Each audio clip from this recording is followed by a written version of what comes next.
So, we've talked before about breathing and how we have to be set up to breathe properly. Well, we do. We also have to be set up to buzz properly. Now, there'll be a million videos that might give you a better insight into exactly what proper embouchure, don't ask me how to spell it, looks like, using glass mouthpieces or cameras or that kind of thing. So I'll 100%, I'll link some of those in the supporting documents for this video. They're really, really useful. But for today, we're going to have a quick general chat about what good embouchure is and how we improve it. I'm going to just take my mouthpiece. You can use your instrument if you want. But just to get the point across, mouthpiece will do. Hello, just a quick note while editing this video, there it is, that to preempt any comments or anything, let me turn that light off.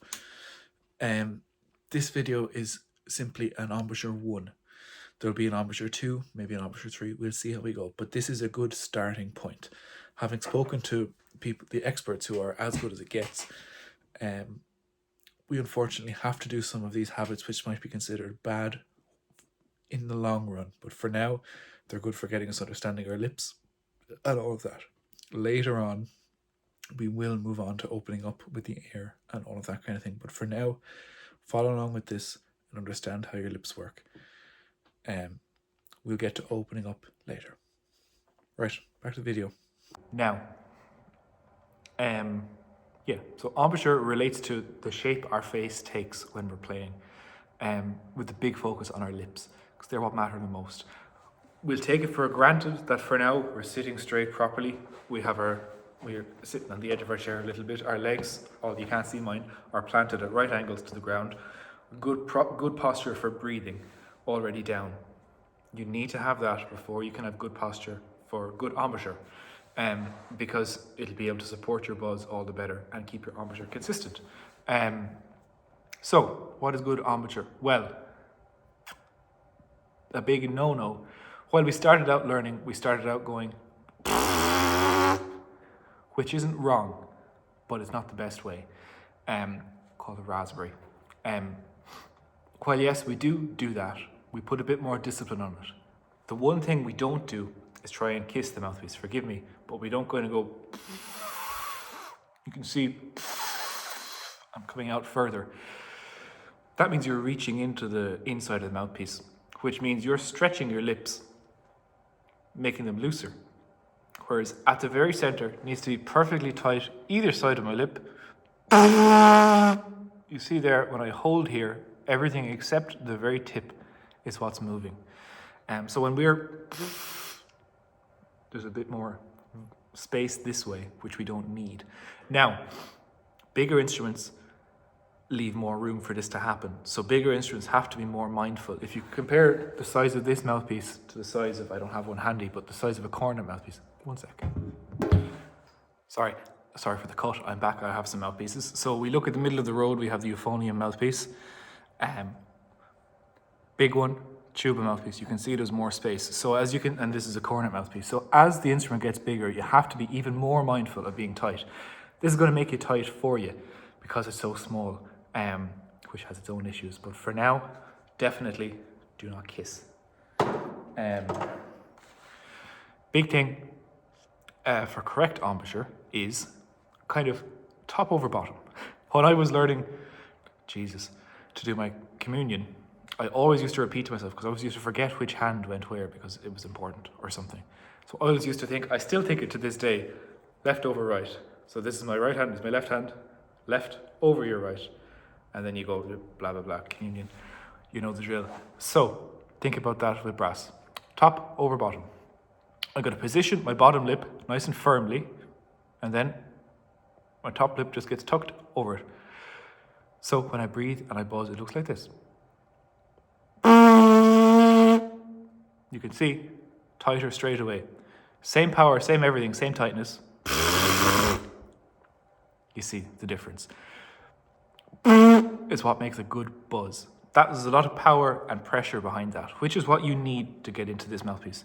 Try that without the mouthpiece. Try, if you're struggling to keep things tight, 2 fingers, one here, top over bottom, You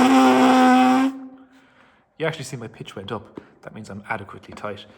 As you tighten your lips, you go up and down. And you can see I lost the note when I tried to loosen too much.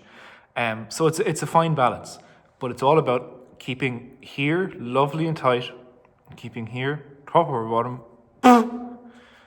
You're just letting the air out in little spurts. Now, once you have your buzz, it's all about air. That's where the breathing posture comes in. You keep the air running. You're almost like a piano. You hit the key, but the electricity is what keeps the air going, keeps the buzz going. So that's that. Yeah, that's the gist of it. Tight, loose, but don't kiss the mouthpiece. Top over bottom, and make sure you keep that air flowing. It's not just a big squeeze. It should be a just you're getting air, focusing on the buzzing. So keep tight, top over bottom, get the buzz going, keep it going with air, not with squeezing. Last thing, and even though this will seem strange, look up Dizzy Gillespie. Brilliant trumpet player. Like even the top trumpet players of today are still in awe of the man. But he was known for cheeks, even his neck. He actually had a condition that his cheek skin and neck skin was thinner than it should be, so more flexible and more. He was like a pufferfish.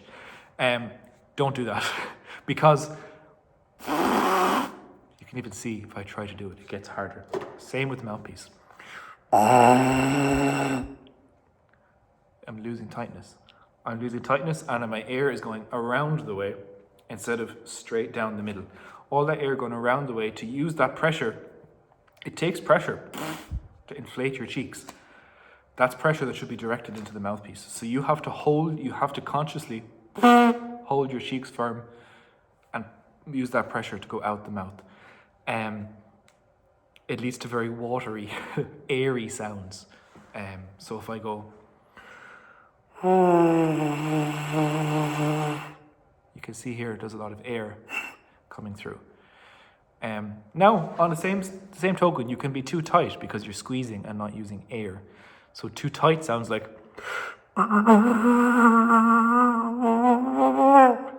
it's coming in dribs and drabs. It's good. That's because you're just squeezing. You're not using your air to relieve the pressure. It's a fine balance, but I hope this kind of explains it a little bit better. There'll be a little bit of supporting documentation. Look up Dizzy Gillespie, there'll be a link. And don't do that. But embouchure is all about, I can tell you what not to do, but it's very hard to find what suits exactly you, because all of our faces are different. My face is different to my brother's face, is different to his friend's face, is different to Dizzy Gillespie's face. So embouchure is very personal and very specific. And you only develop it really by taking what I say and messing around with it yourself.